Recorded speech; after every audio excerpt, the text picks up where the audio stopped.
The Third Eye, Chapter 11, Trapa. My youthful determination was devoted to passing the examination at the first attempt. As the date of my 12th birthday approached, I gradually slackened off my studies, for the examination started the day after my birthday. The past years had been filled with intensive studies: astrology, herbal medicine, anatomy, religious ethics, and even on the correct compounding of incense. Tibetan and Chinese languages with special reference to good calligraphy and mathematics. There had been little time for games. The only game we had time for was judo, because we had a stiff examination on this subject. About 3 months before, the Lama Mingmar Dondap had said, "Not so much revision, Lobsang, it merely clutters up the memory. Be quite calm, as you are now, and the knowledge will be there." So the day arrived. At 6 in the morning, I and 15 other candidates presented ourselves at the examination hall. We had a short service to put us in the right frame of mind, and then, to make sure that none of us had yielded to unpriestly temptation, we had to strip and be searched, after which we were given clean robes. The chief examiner led the way from the little temple of the examination hall to the closed cubicles. There were stone boxes about 6 feet by 10 feet in size, about 8 feet high. Outside the boxes, police monks patrolled all the time. Each of us was led to a cubicle and told to enter. The door was shut, locked, and a seal applied. When all of us had been sealed into our own little box, monks brought writing material and the first set of questions to a small trap in the wall. We were also brought buttered tea and tsampa. The monk who had told us that we could have tsampa 3 times a day and tea as often as we wanted. Then we were left to deal with the first paper. 1 subject a day for 6 days, and we had to work from the first light in the morning until it was too dark to see at night. Our cubicles had no roof, so we got whatever light came into the main examination hall. We stayed in our separate boxes all the time. For no reason whatever were we permitted to leave. As the evening light began to fade, a monk appeared at the trap and demanded our papers. Then we lay down to sleep until the following morning. From my own experience, I can say that an examination paper on one subject, which takes 14 hours to answer, certainly does test one's knowledge and nerves. On the night of the 6th day, the written examinations were at an end. We were kept in our cubicles that night because in the morning we had to clean them out and leave them as we found them. The rest of the day was ours to spend as we desired. 3 days after, when our written work had been checked and our weaknesses noted, we were called before the examiners, one at a time. They asked us questions based on our weak points only, and their interrogation occupied the whole of the day. The next morning, the 16 of us had to go to a room where we were taught judo. This time we were going to be examined on our knowledge of strangleholds, locks, break falls, throws, and self-control. Each of us had to engage with 3 other candidates. The failures were soon weeded out. Gradually the others were eliminated, and at last, due solely to my early training at the hands of Tsu, I was the only one left, had at least passed top in judo. But only because of my early training, which at the time I thought brutal and unfair. We were given the next day to recover from the hard days of examination, and on the day following we were informed of the results. I and 4 others had passed. We would now become trapas, Trappas, or medical priests. The Lama Mingmar Dondap, whom I had not seen during the whole of the examinations, sent for me to go to his room. As I entered, he beamed upon me. "You have done well, Lobsang. You are at the top of the list. The Lord Abbot has sent a special report to the inmost one. He wanted to suggest that you be made a Lama right away, but I have opposed it."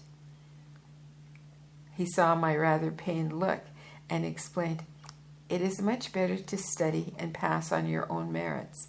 To be given this status is to miss much training which you will find vital later in life.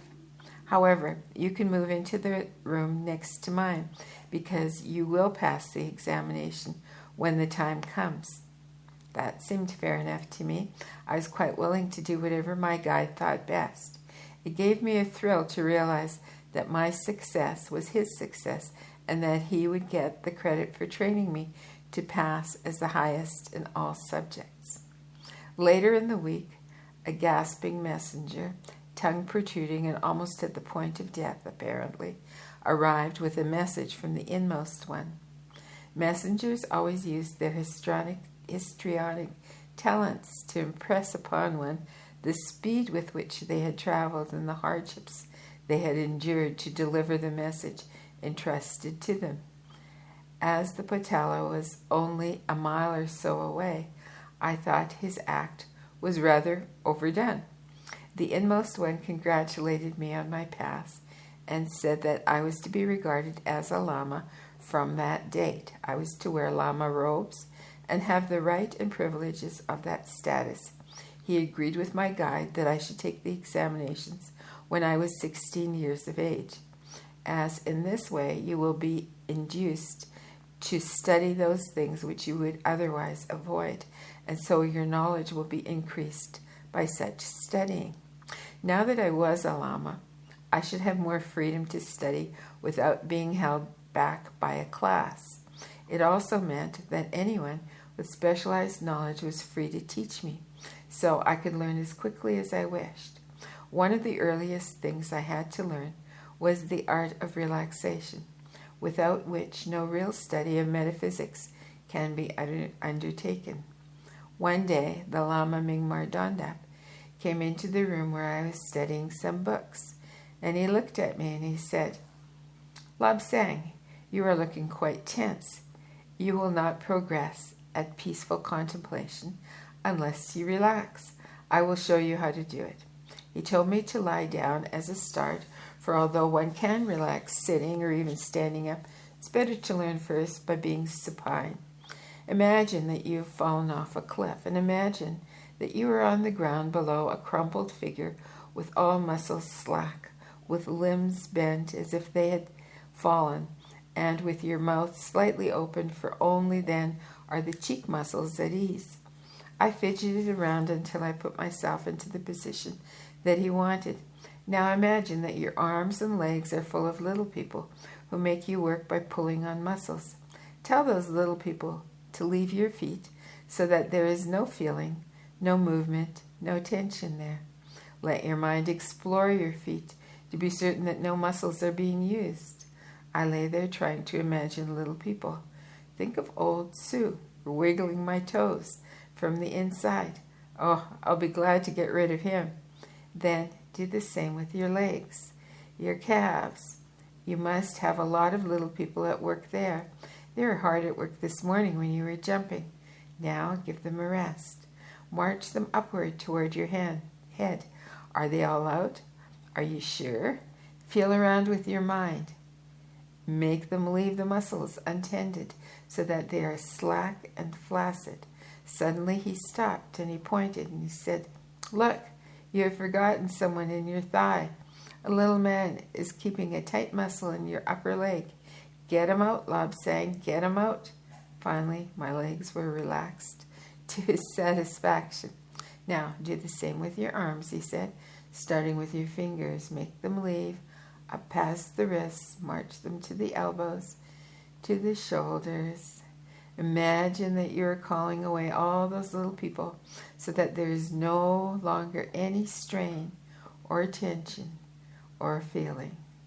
And after I got so far, he said, "Now we come to the body itself. Pretend that your body is a lamasery. Think that all the monks inside, pulling on your muscles to make you work, tell them to leave. See that they leave the lower part of your body first, after slackening off all the muscles. Make them drop what they are doing and leave. Make them loosen your muscles, all your muscles, so that your body is held together merely by the outer covering, so that everything sags and droops and finds its own level. Then your body is relaxed. Apparently he was satisfied with my state of progress, for he continued, the head is perhaps the most important part for relaxation. Let us see what we can do with it. Look at your mouth. You have a tight muscle at each corner. Ease it off, Lobsang. Ease it off. Each side. You are not going to speak or eat, so no tension, please. Your eyes are screwed up. There is no light to trouble them, so just lightly close the lids. Just lightly, without any tension. And he turned away, and he looked out the open window. Our finest exponent of relaxation is outside sunning herself. You could take a lesson from the way in which a cat relaxes. There is none who can do it better. It takes quite a long time to write this, and it seems difficult when it is read. But with just a little practice, it is a simple matter to relax within a second. This system of relaxation is one that never fails, for those who are tense with the cares of civilization would do well to practice on these lines and the mental system which follows. For this latter, I was advised to proceed somewhat differently. The Lama Mingmardangda said, there is little gain in being at ease physically if you are tense mentally. As you lie here physically relaxed, let your mind for a moment dwell on your thoughts. Idly follow those thoughts and see what they are. See how trivial they are. Then stop them. Permit no more thoughts to flow. Imagine a black square of nothingness, with the thoughts trying to jump from one side to the other. At first, some will jump across. Go after them and bring them back. Make them jump back across the black space. Really imagine it. Visualize it strongly. And in a very short while, you will see blackness without effort, and so enjoy perfect mental and physical relaxation.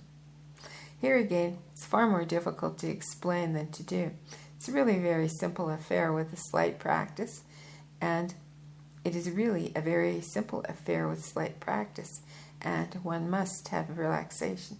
Many people have never shut off their minds and thoughts, and they are like the people who keep trying to going physically day and night.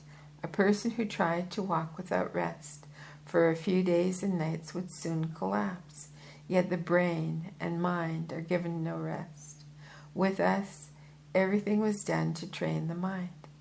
We were taught judo to a high standard as an exercise in self-control. The Lama who taught us judo could repel and defeat 10 attackers at once. He loved judo and went out of his way to make the subject as interesting as possible. Strangleholds may seem savage and cruel to Western minds, but such an impression would be utterly wrong, as I have already shown. By giving a certain touch to the neck, we could make a person unconscious in a fraction of a second before he knew that he was losing consciousness. A little pressure paralyzed the brain harmlessly. In Tibet, where there are no anesthetics, we often use that pressure when extracting a difficult tooth or in setting bones. The patient knew nothing, suffered nothing. It is also used in initiations when the ego is released from the body to do astral traveling. With this training, we were almost immune to falls. Part of judo is to know how to land gently. Break falls, it is termed, and it is a common exercise for us boys to jump off a 10 or 15-foot wall just for fun. Every other day before starting our judo practice, we had to recite the steps of the middle way, the keystones of Buddhism, and these are as follows. Right views. These are views and opinions free from delusions and self-seeking. Right aspirations, by which one shall have high and worthy intentions and opinions. Right speech, in which one is kind, considerate, and truthful. Right conduct.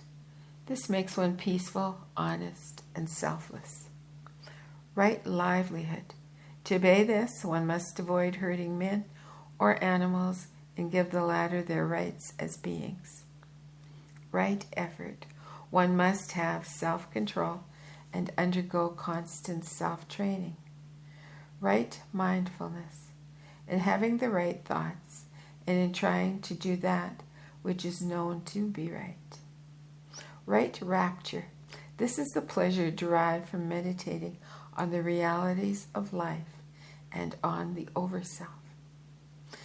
If any of us offended against the steps, we had to lie face down across the main entrance to the temple, so that all who entered had to step over the body. Here we would stay from the first dawn until dark, with no movement, no food, no drink. It was considered to be a great disgrace. Now I was a Lama, one of the elite, one of the superior ones. It sounded just fine, but there were catches. Before, I had to obey the frightening number of 32 rules of priestly conduct.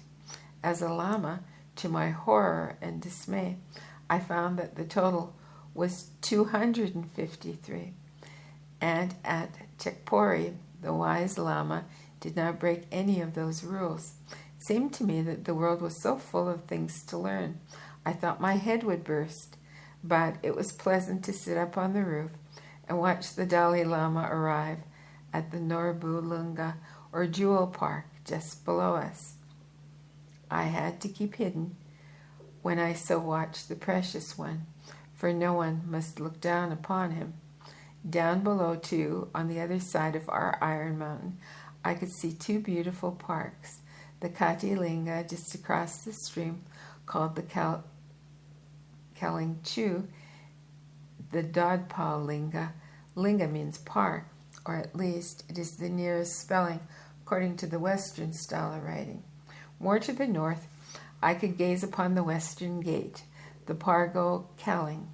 The great Shorten straddled across the road, leading from Drepung past the village of Shou and on to the heart of the city.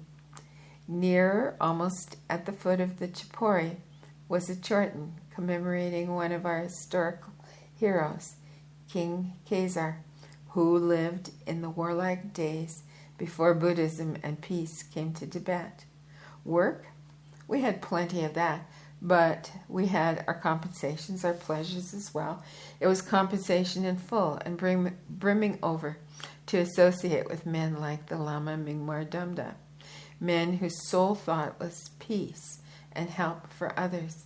It was payment, too, to be able to look over this beautiful valley, so green and peopled with well-loved trees, to see the blue waters meandering through the land between the mountain ranges, to see the gleaming Chortens, the picturesque Lamaseries and hermitages perched on inaccessible crags, to look with reverence on the golden domes of the Potala so near us and the shining roofs of the Jokang a little farther to the east, the comradeship of others, the rough good fellowship of lesser monks, and the familiar scent of incense as it wafted around the temples. These things made up our life, and it was a life worth living. Hardship? Yes, there was plenty, but it was worth it. In any community, there are those of little understanding, of little faith, but here at Chakpori, they were indeed in the minority.